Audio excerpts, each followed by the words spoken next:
But all three apex leviathans were dead, and for the first time in the Kravik HIV Part 5, the turning point, the human fleet floated in space, battered and bloody, but unbroken.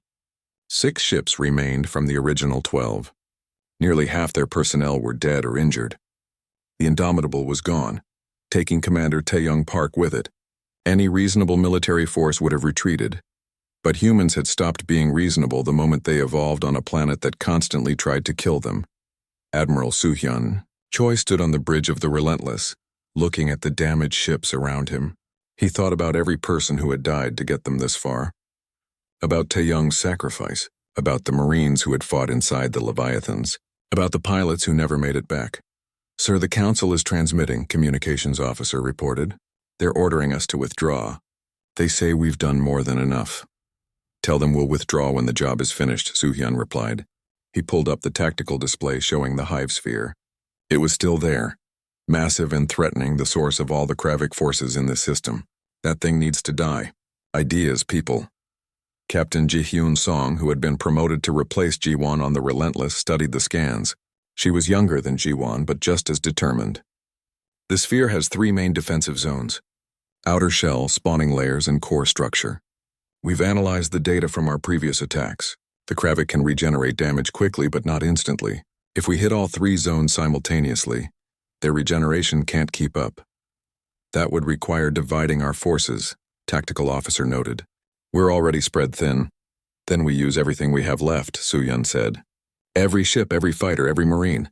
One final push. In the medical bay of the cruiser Dawn, Dr. Yunahan was treating the wounded when she made a discovery. She had been studying Kravik tissue samples from the destroyed bioships, trying to understand the enemy better. What she found changed everything. "Admiral, this is Dr. Han. I need to speak with you immediately." "It's urgent." Minutes later, Yuna was on the bridge showing her findings on the main display. The Kravik regeneration isn't magical. It's biological. They have a central neural nexus that coordinates all their healing and spawning functions. I found traces of its signal in the tissue samples. And Admiral, that nexus is inside the hive sphere. "Can we target it?" Ji-hyun asked. "Yes, but it's deep inside the core structure. You'd need to breach the outer shell, fight through the spawning chambers, and reach the center. It's basically impossible." "So the same kind of impossible as everything else we've done this week?" Sergeant Minho Kang had arrived on the bridge. His arm was still in a sling and he had burns on his face, but he was grinning. "Sounds like a job for the drop corps." "Sergeant, your unit has taken heavy casualties," Soo-hyun said. "You're down to 300 soldiers. 300 is plenty, sir. We've done more with less." Minho looked at the hive sphere on the display. "My people didn't come out here to do the easy jobs. We came to finish the fight." Admiral Soo-hyun looked around the bridge. Every face showed exhaustion, pain, and grief, but also determination. These humans had lost so much, but they hadn't lost their will to fight. "Very well. Here's the plan. We attack in 3 waves. First wave, all fighters engage the outer defensive ships. Keep them busy.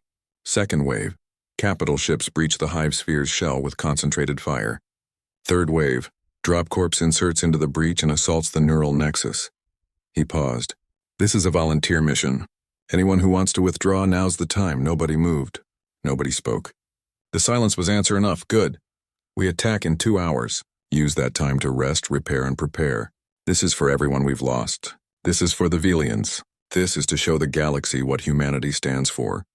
Lieutenant Hyerim Lee gathered her remaining pilots in the fighter bay. She had started with 60 fighters. Now she had 23. Many of her friends had died in the previous battles. But the survivors were the best of the best, hardened by combat and absolutely fearless. "This is it," she told them. "The last fight. After this, we either go home as heroes or we don't go home at all. I won't lie to you. Most of us probably won't survive. The Kravik will throw everything at us, but we need to buy time for the Marines to reach that neural nexus." A young pilot raised his hand. "Lieutenant, why are we doing this?" "We could retreat. Nobody would blame us," Hiram smiled. "Because we're human. Because when someone calls for help, we answer. Because that's who we are." She pulled on her helmet. "Now let's go remind the Kravik why you don't mess with Deathworlders." In the deployment bay, Minho was checking his squad's equipment one final time. 300 Marines in full combat armor, carrying every weapon they could fit. They knew this was likely a one-way trip. but not one of them hesitated. "Listen up," Minho addressed his troops. "What we're about to do has never been done before. We're going to assault the heart of a hive sphere. We're going to fight through millions of Kravik, and we're going to destroy their neural nexus. Some of you won't make it back. Maybe none of us will. But we're going to complete the mission." "Hooah!" the Marines shouted in unison. "Drop Corps always finishes the job. Today won't be any different. Load up!" The attack began exactly on schedule. Hiram led her fighters straight into the swarm of Kravik defenders. The enemy bioships outnumbered them 50-1, but the human pilots flew with skill born of desperation and determination. They weaved through enemy fire, dodging and shooting, drawing the Kravik's attention away from the capital ships. "Stay together," Hiram called out. "Don't let them separate us." Her fighters shook as a Kravik weapon struck her shields. She rolled, fired back and destroyed the attacker. Then she immediately engaged the next target. And the next? The battle became a blur of movement and violence. The capital ships moved in behind the fighter screen. 6 ships against the massive hive sphere. It should have been suicide. But Captain Ji-hyun had studied the sphere's structure carefully. She knew where to hit. "All ships target the marked coordinates. Fire on my command." She waited for the perfect moment. Fire! Every remaining weapon in the human fleet fired simultaneously at the same point on the hive sphere's outer shell. The concentrated firepower was enormous. The shell cracked, then shattered. A breach appeared, exposing the sphere's interior. "Drop Corps, you're clear," Ji-hyun transmitted. "Go, go, go!" 20 assault shuttles launched from the ships and dove into the breach. Inside the hive sphere was a nightmare landscape of organic structures, pulsing veins and spawning chambers.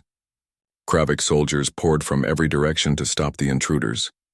Minho's shuttle crashed into a landing zone inside the sphere. The ramp dropped and the Marines charged out, weapons firing. The Kravik came at them in waves, but the humans had trained for urban combat in tight spaces. This was just another battlefield. Push forward. Don't stop moving. Minho led from the front, his rifle barking as he shot Kravik soldiers. His wounded arm screamed in pain, but he ignored it. Pain was temporary. The mission was everything. The Marines fought through corridor after corridor. They lost soldiers at every turn. 10 Marines down, 20, 50. But the survivors kept pushing forward, following Dr. Yuna's coordinates to the neural nexus. Outside, the fighter pilots were dying. Hiram watched as another of her squadron exploded, then another. They were down to 12 fighters. But they kept fighting, kept drawing the Kravik's attention, buying time for the Marines inside. "This is Scout 3, a pilot transmitted. "I'm hit bad. Engines failing. Eject," Hiram ordered. "Get out of there."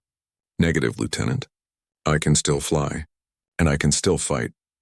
The damaged fighter accelerated directly into a cluster of Kravik ships, detonating in a massive explosion that took dozens of enemies with it.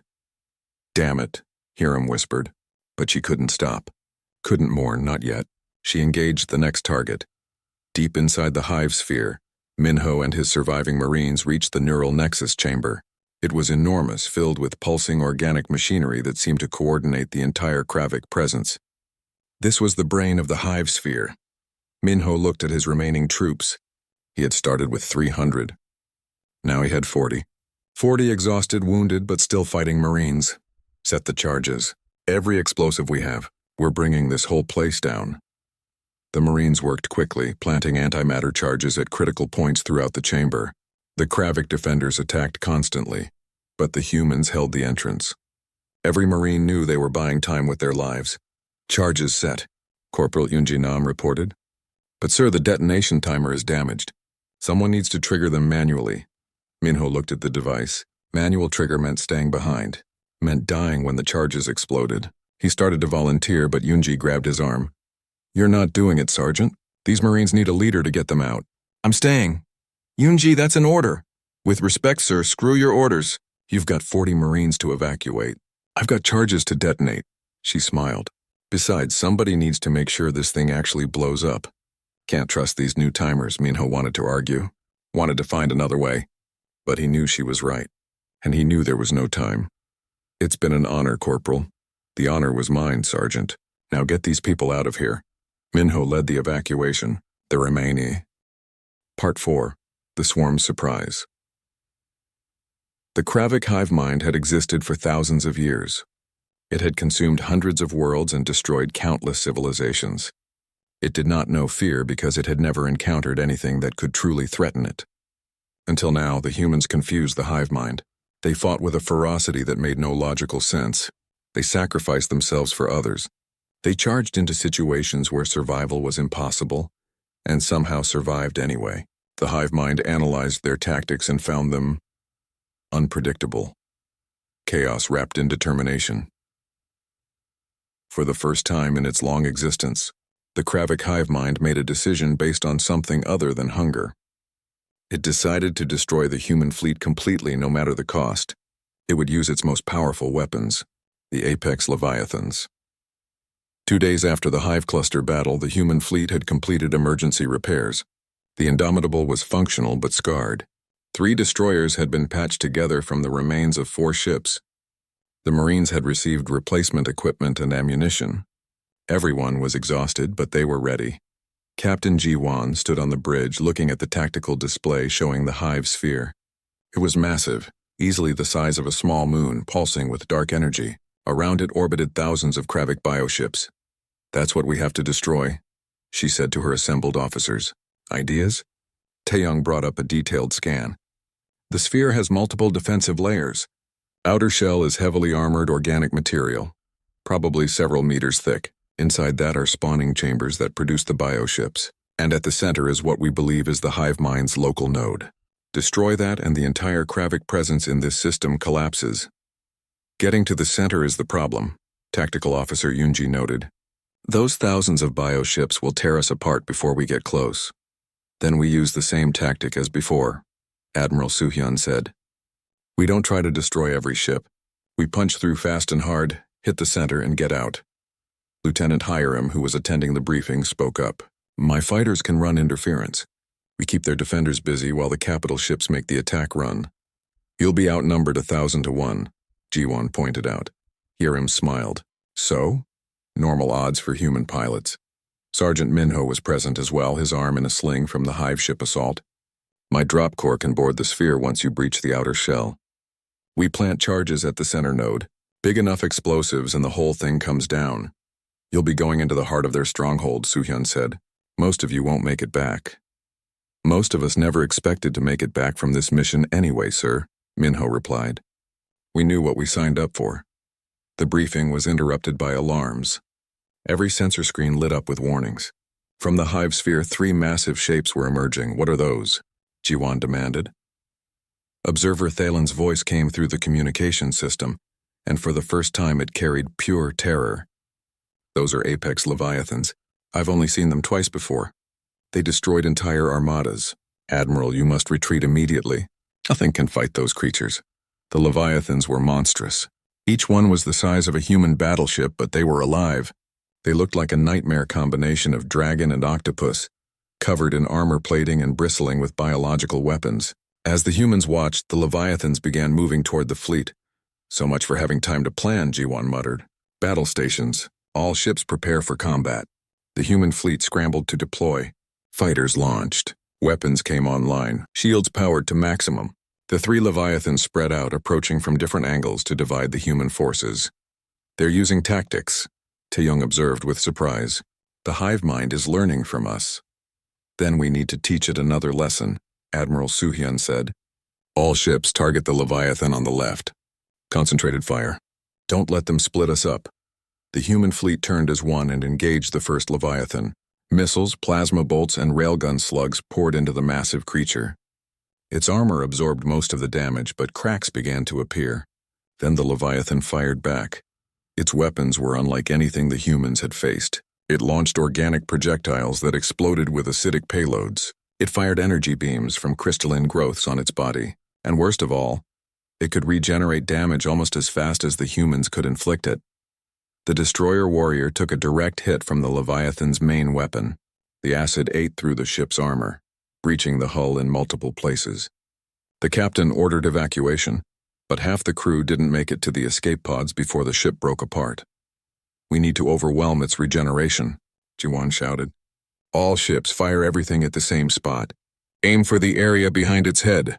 The human fleet focused their fire. The leviathan's armor cracked, then shattered. Beneath it was softer tissue. The creature roared, a sound that somehow traveled through the vacuum of space and made everyone's skin crawl. Lieutenant Hiram saw her opportunity. "All fighters follow me. We're going in." Her squadron dove toward the wounded Leviathan. The other two Leviathans tried to intercept, but the human capital ships engaged them, drawing their fire. Hiram flew straight toward the wound in the creature's armor. "This is insane," her wingman transmitted. "You're just figuring that out now?" Hiram replied. She armed her heavy missiles, the ones meant for destroying space stations. "Lock onto the soft tissue. Fire on my mark." The fighters reached point-blank range. The Leviathan's smaller weapons fired at them. 3 fighters exploded. 2 more were damaged. But the rest kept coming. Fire. 20 missiles launched simultaneously, all aimed at the Leviathan's exposed weak point. They penetrated deep into the creature's body before detonating. The explosions came from inside, tearing the Leviathan apart from within. The massive creature convulsed once and went still, floating dead in space. "1 down," Hiram reported. 2 to go. But the victory cost them. The second Leviathan attacked the Indomitable directly, its massive tentacles wrapped around the carrier, trying to crush it. The ship's point defense weapons fired at the tentacles, but there were too many. "We can't break free," Tae-young reported. The ship shook as the Leviathan tightened its grip. Hull breaches appeared throughout the vessel. Commander Tae-young Park looked at Captain Ji-won. They had served together for 7 years. They had been through 3 wars and countless battles. They understood each other without words. "Get the crew to the escape pods," Tae-young said quietly. "What are you planning?" Ji-won demanded. "Someone needs to stay behind to manually overload the reactor. The explosion will kill this thing, but it takes 3 minutes to initiate and someone has to stay at the controls." Tae-young smiled sadly. "Captain, it's been an honor." Tae-young, "No, that's an order, Captain. I'm the second in command. That means if you're evacuating, I'm in charge, and I'm ordering you to get off this ship." Tae-young turned to the evacuation alarm. "All hands abandon ship." "Repeat, all hands abandon ship," Ji-won wanted to argue, wanted to find another way, but she knew there wasn't time. The Leviathan was crushing the Indomitable deck by deck.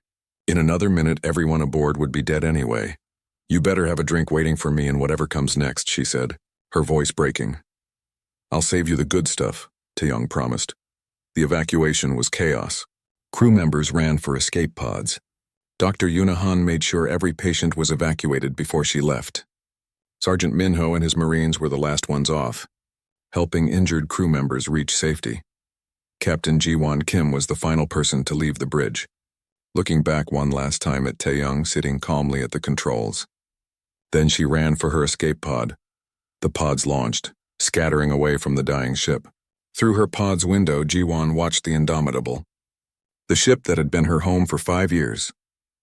The vessel that had carried them across the galaxy to answer a call for help. Tae-young sat alone on the bridge, his hands steady on the controls. The reactor overload was at 90%. The Leviathan was pulling the ship apart around him. Alarms blared. Fires burned in multiple compartments. But he stayed at his post. At 100%, he pressed the final button. "For Earth," he whispered. "For humanity." The Indomitable exploded with the force of a small star. The antimatter reactor detonation vaporized the Leviathan wrapped around it. The shockwave destroyed dozens of Kravik bioships, and Commander Tae-young Park, who had served his species with honor, died knowing he had taken one of the enemy's most powerful weapons with him. The human fleet regrouped. Their ranks thinned, but their resolve hardened. One Leviathan remained. It looked at the scattered human ships and, if such a creature could feel emotion, it might have felt something like respect for these stubborn Deathworlders who refused to quit. Admiral Soo-hyun, now commanding from the cruiser Relentless, gave the order. All ships engage the final Leviathan. For Tae-young, for everyone we've lost, end this. The battle raged for another hour. The third Leviathan killed 2 more human ships before Sergeant Minho's Marines managed to board it using armored assault shuttles. They fought through its internal biology, planting charges in its brain structure. The creature died with Marines still inside it, their sacrifice ensuring its destruction.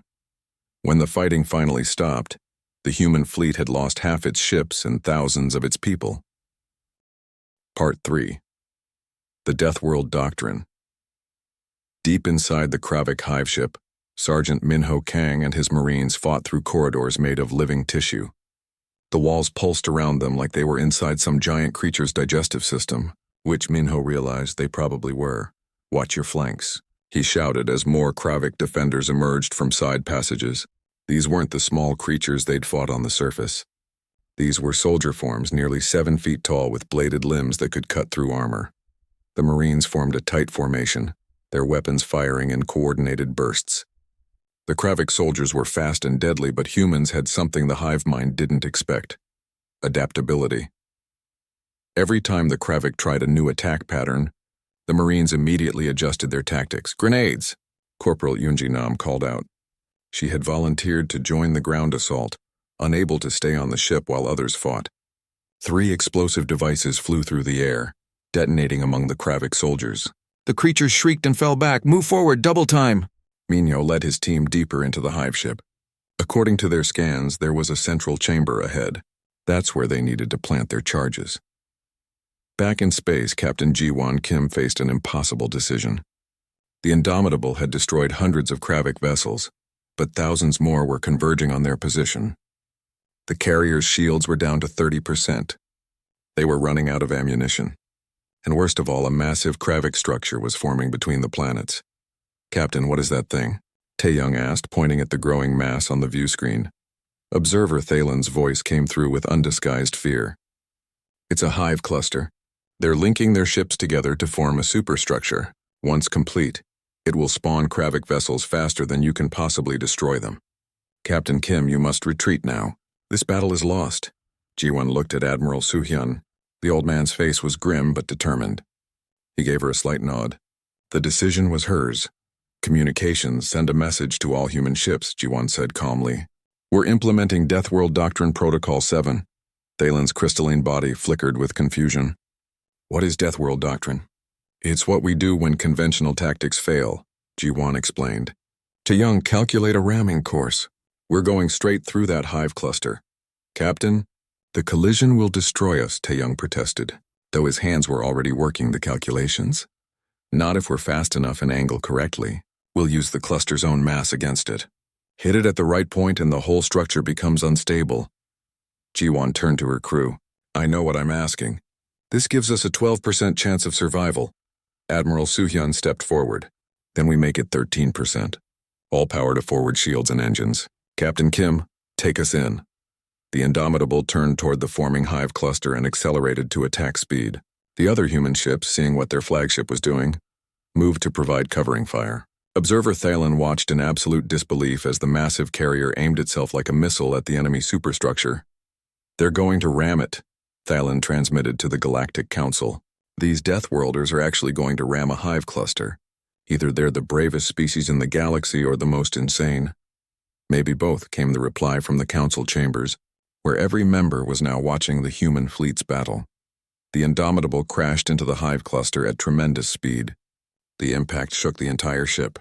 Structural beams groaned. Systems failed throughout the vessel.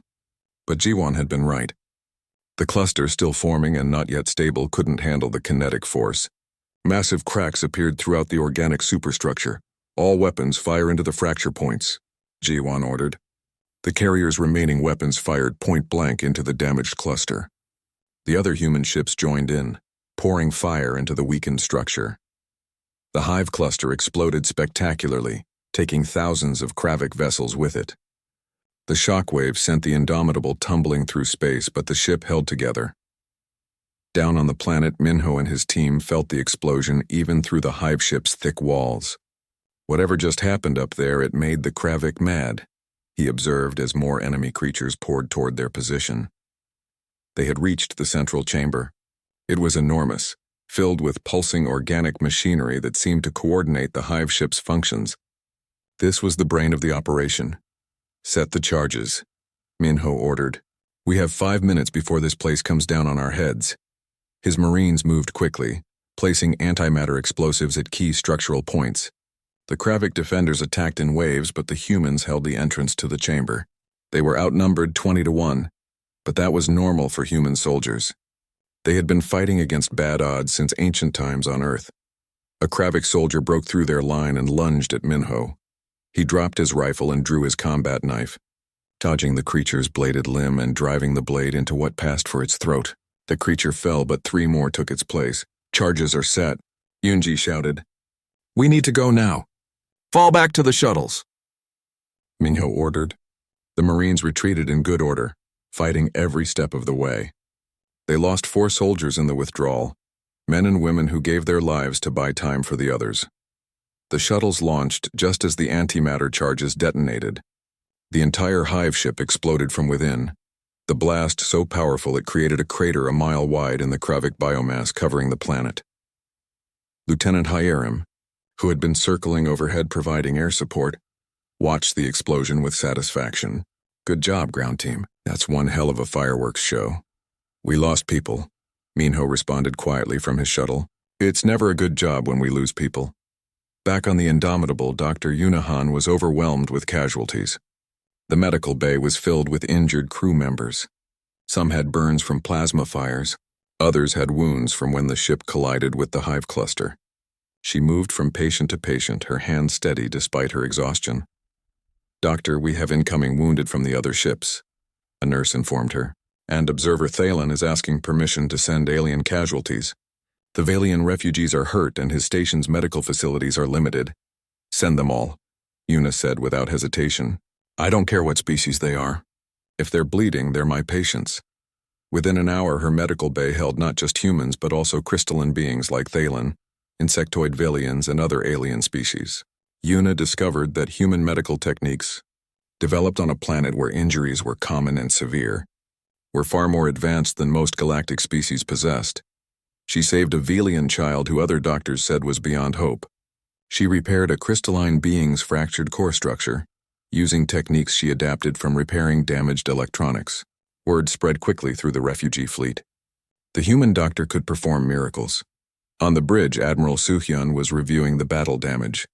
They had lost 3 frigates completely. The Indomitable was heavily damaged.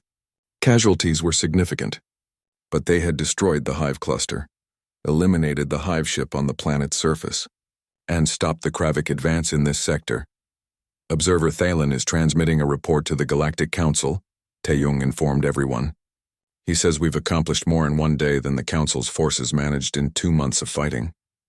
We paid for it in blood, Suhyun said quietly. Send messages to the families of everyone we lost. They deserve to know their people died as heroes. Captain G1 stood beside him looking at the tactical display. The Kravik swarm was regrouping but more slowly now. They had hurt the enemy badly. Admiral, the Kravik are retreating to the outer system. They're consolidating around a massive structure near the 7th planet. Thalen appeared on the view screen. Captain Kim, that structure is a hive sphere. It's the core of their entire presence in this system, but it's defended by millions of Kravik organisms and protected by their most powerful units. No fleet has ever breached a hive sphere. No fleet has ever had humans in it before, G1 replied. How long before we can repair our ships? 48 hours for basic combat readiness, Taeyong reported. But Captain, we're at half strength. We've lost so many people already. G1 looked at Admiral Suhyun. The old admiral's face showed every year of his age and every hard decision he'd ever made, but his eyes were still sharp and determined. We didn't come here to do half the job, Suhyun said. We came to save the Velians. That means destroying the Kravik completely. Contact all ship captains. Tell them to repair what they can and rest their crews. In 2 days, we attack the hive sphere. Observer Thalen's crystalline body seemed to pulse with emotion. Admiral, this is suicide. The hive sphere is impregnable. Good thing humans don't believe in impossible, Suhyun replied. We'll find a way. We always do. Part 2, First Contact with Chaos. The human fleet dropped out of hyperspace and immediately wished they hadn't. The Velian system was dying before their eyes. Oh my God, whispered Taeyong from his station on the bridge. Every sensor screen showed the same nightmare. 17 planets that once held billions of living beings were now covered in dark, writhing biomass. The Kravik swarm had transformed entire worlds into extensions of itself. Captain G1 stood frozen for a moment, taking in the horror. Then her training kicked in. Battle stations. All ships formed defensive perimeter. Launch scout fighters. I want to know what we're dealing with. Lieutenant Hyerim was already in her cockpit when the launch order came through. Her fighter shot out of the Indomitable's bay and into open space. What she saw made her stomach turn. The planets below looked diseased. Dark purple and black organic matter covered their surfaces like infected wounds. And between the planets, thousands of ships moved through space. But these weren't ships made of metal. They were alive. "Command, this is Scout Leader," Hiram reported. "I count approximately 5,000 enemy vessels. They're biological. Repeat, the ships are organic creatures. They look like giant insects crossed with squids. I'm picking up movement patterns that suggest a hive mind coordination." Before Jiwon could respond, a new voice came through the communication system. It was musical and strange, like wind chimes speaking words. "Human vessels, this is Galactic Council Observer Thalen. I am aboard the station near the 4th planet. Thank the stars someone actually came. This is Captain Jiwon Kim of the Earth Fleet. We received the distress call." "What's your situation, Observer Thalen?" An image appeared on the main view screen. The creature called Thalen looked like it was made of living crystal, its body refracting light into rainbow patterns. Despite its alien beauty, its voice carried pure exhaustion. "Captain Kim, we have been holding this station for 6 days. The Valiant colonies are completely overrun. We've evacuated what civilians we could, but millions are still trapped on the surface. The Kravik establish hive spheres around conquered worlds. Once that happens, nothing can stop them." "We'll see about that," Admiral Suhyun cut in. "Observer Thalen, we're here to fight, not evacuate. Where do we hit them hardest?" Thalen's crystalline body seemed to shiver. "Admiral, with respect, you don't understand. No species has successfully pushed back the Kravik once they've established this level of infestation. The Council expected you to perhaps rescue some refugees. Fighting them is suicide. Then it's a good thing humans are too stupid to know when we're beaten," Jiwon said with a cold smile. "Thalen, I need tactical information. Now." As Thalen transmitted data about Kravik weaknesses and attack patterns, alarm klaxons began blaring throughout the fleet. The Kravik swarm had noticed the human ships. Thousands of biovessels changed course and headed directly toward them. "Here they come," Taeyong shouted. Multiple contacts. "They're fast! All ships, weapons free," Admiral Suhyun ordered calmly. "Let's introduce ourselves." The Kravik bioships accelerated to speeds that should have been impossible for living creatures. They didn't move like machines. They moved like a school of predatory fish, flowing around each other in perfect coordination. Within minutes, they reached the human fleet. What happened next shocked Observer Thalen to his crystalline core. Instead of retreating or trying to outmaneuver the swarm, the human ships charged directly into it. The Indomitable opened fire with everything it had. Missiles streaked through space, each one finding a target. Plasma cannons carved burning holes through Kravik vessels. The smaller human frigates dove into the swarm like sharks, their railguns firing solid metal slugs at incredible speeds. "These humans are insane." Thalen transmitted to the Galactic Council. "They're using close-range combat in space. They're not even trying to maintain safe distance." In her fighter, Hiram led her squadron directly into the heart of the Kravik formation. The bioships tried to grab her craft with tentacle-like appendages, but she was too fast. She rolled, dove, and spun through impossible angles, her missiles launching at point-blank range. "Stay tight, people," she called to her squadron. "Don't let them surround you. Keep moving, keep firing." A Kravik ship managed to wrap tentacles around one of her wingman's fighters. Hiram didn't hesitate. She flew straight at the enemy vessel and fired her plasma cannons directly into its main body. The Kravik ship released her squad mate and tried to regenerate, but Hiram had already moved on to the next target. On the bridge of the Indomitable, Jiwon watched the tactical display with cold calculation. "Yunji, coordinate fire with the Relentless. I want concentrated volleys, not scattered shots. We need to overwhelm their regeneration." Tactical Officer Yunji Nam, who had been promoted from the Marines just last year, worked her controls rapidly. "Understood, Captain." Firing solution locked. "All ships are coordinating." The human fleet began firing in synchronized waves. Instead of attacking random targets, they focused all their firepower on individual Kravik vessels. Even though the bioships could regenerate, they couldn't heal faster than the concentrated human assault destroyed them. Explosions bloomed across space as Kravik vessels died by the dozens. But there were thousands more coming. For every enemy ship destroyed, 3 more took its place. "We're making progress, but it's not enough," Taeyong reported. "They just keep coming." "Then we need to change tactics," Admiral Suhyun said. He brought up a display of the nearest planet. "That world down there is covered in Kravik biomass. That's where they're spawning these ships from. We need to hit the source." Sergeant Minho Kang had been waiting for orders like that. His Marines were suited up and ready in the deployment bay. When the call came to prepare for ground assault, he felt something like relief. Space battles were impressive, but Marines did their best work with their boots on solid ground. "Listen up, Drop Corps," Minho shouted to his assembled soldiers. "We're going down to the second planet. Intelligence says there's a Kravik hive ship on the surface that's functioning as a command center. We're going to board it, plant demo charges, and blow it straight to hell. Questions?" Nobody had questions. They had trained for missions like this. The fact that they would be fighting inside an alien monster instead of an enemy base didn't change the fundamentals. "Good. Load up. We drop in 5 minutes." The drop corps loaded into 20 armored shuttles. Each shuttle carried 50 Marines in full combat gear. The shuttles launched from the Indomitable and dove toward the planet's surface, surrounded by Hiram's fighters providing cover. The descent was rough. Kravik bioships tried to intercept them, but the human fighters kept them busy. Hiram herself shot down 3 enemy vessels that got too close to the Marine shuttles. Her fighter took damage from Kravik weapons that fired acidic projectiles, but she kept flying. The shuttles crashed through the atmosphere and into hell. The planet's surface was no longer rock and soil. It was living tissue, pulsing and moving like the inside of some massive organism. The Kravik hive ship rose from this nightmare landscape like a diseased mountain.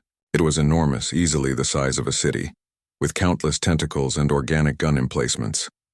"That's our target," Minho said as his shuttle approached. "Helm put us down right on top of it. We're going in through the roof."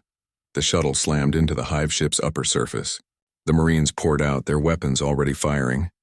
The surface of the hive ship was covered in smaller Kravik creatures that served as defenders. They looked like a mix between spiders and crabs, with sharp claws and armor plating. Minho's rifle barked, dropping 3 of the creatures with precise shots to their weak points. "Advance. We need to get inside." The Marines used plasma cutters to burn through the hive ship's outer layer. The smell was terrible, like rotting meat mixed with chemicals. Underneath the outer armor was a maze of organic corridors that pulsed with alien life. "Team 1, you're with me," Minho ordered. "Team 2, secure this entrance.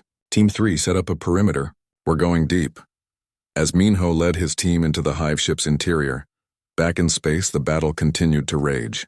3 human frigates had been destroyed, but they had taken hundreds of Kravik vessels with them. Admiral Suhyun watched the tactical display grimly. They were winning, but at a terrible cost. Observer Thalen transmitted again, his voice filled with something that might have been awe. "Admiral, in 200 years of fighting the Kravik, I have never seen anything like this. Your species fights like every battle is your last. That's because we learned a long time ago," Suhyun replied, "that if you're going to fight, you fight to win. No half measures. No retreats. You commit everything or you don't fight at all. This is the Death World way?" Thalen asked quietly. "This is the human way." Part 1. The Distress Signal. The communication room of the UHDF carrier Indomitable was quiet except for the steady hum of electronics. Officer Taeyong Park sat at his station, monitoring the deep space frequencies as he had done every night for the past 3 months. Space duty was often boring, but tonight would be different. At 0247 hours, every screen in the room suddenly lit up. A signal unlike anything Taeyong had ever seen flooded through all channels at once. The audio was a mixture of clicks, musical tones, and what sounded like desperate screaming. He jumped from his chair and started recording everything. "Captain Kim to the bridge immediately," he called through the ship's intercom. His hands moved quickly across the controls, trying to make sense of the alien transmission. Captain Jiwon Kim arrived within 2 minutes, still pulling on her uniform jacket. She was a tall woman with sharp eyes that missed nothing. Behind her came Admiral Soo-hyun Choi, the fleet commander who happened to be visiting the Indomitable that week. "What do we have?" Jiwon asked, moving to stand behind Taeyong's station. "It's a distress call, Captain, but not from any human colony. This is alien. The computer is trying to translate now," Taeyong pointed, at his screen where symbols and patterns were slowly forming into words. The 3 of them watched as the translation software worked through the message. Humanity had only been part of the galactic community for 20 years. They had learned several alien languages but still struggled with many of them. This particular signal used an old emergency protocol that the Galactic Council only activated in the worst situations. Finally, words appeared on the screen in English. Emergency Protocol Omega. Valian colonies under complete assault. Kravik swarm has breached all defenses, requesting immediate military assistance. Civilian casualties in millions. This is not a drill. Any species receiving this message, please help us. The message repeated over and over, the same desperate plea in multiple languages. Admiral Soo-hyun stepped closer to the screen. The Valians are the insect people, correct? The ones who terraform dead planets? Yes, sir, Taeyong confirmed. They're peaceful. Never been in a war as far as our records show. And the Kravik swarm, he pulled up another file. The Kravik are bad news. They're a hive mind species. They consume everything. Entire planets. The Council has been fighting them for 200 years with limited success. Ji-won looked at the star map. How far are we from the Valian system? 4 days at maximum hyperspace speed, Taeyong answered. But Captain, we've never fought the Kravik before. We don't know what we're getting into. That's exactly why we need to go, Soo-hyun said quietly. The Admiral was an older man with gray hair and countless mission scars. The Valians are asking for help. Someone has to answer. Ji-won nodded. I agree, sir. What are your orders? Soo-hyun turned to face both of them. Contact all ships in our fleet. We mobilize in 1 hour. Full battle deployment. Every Marine, every pilot, every weapon we have. If the Kravik swarm is as dangerous as the reports say, we'll need everything. Within the hour, 12 human warships were preparing to jump to hyperspace. The Indomitable was the largest, a carrier that held 2,000 crew members and 60 fighter craft. Around it assembled destroyers, frigates, and supply ships. Together, they carried 15,000 Marines ready for ground combat. In the pilot-ready room, Lieutenant Hiram Lee was briefing her squadron. She was one of the best pilots in the fleet, known for flying maneuvers that other people thought were impossible. Her fighters were small and fast, armed with missiles and plasma cannons. Listen up, she called out to the 30 pilots under her command. We're going into an active war zone. The enemy is something called the Kravik swarm.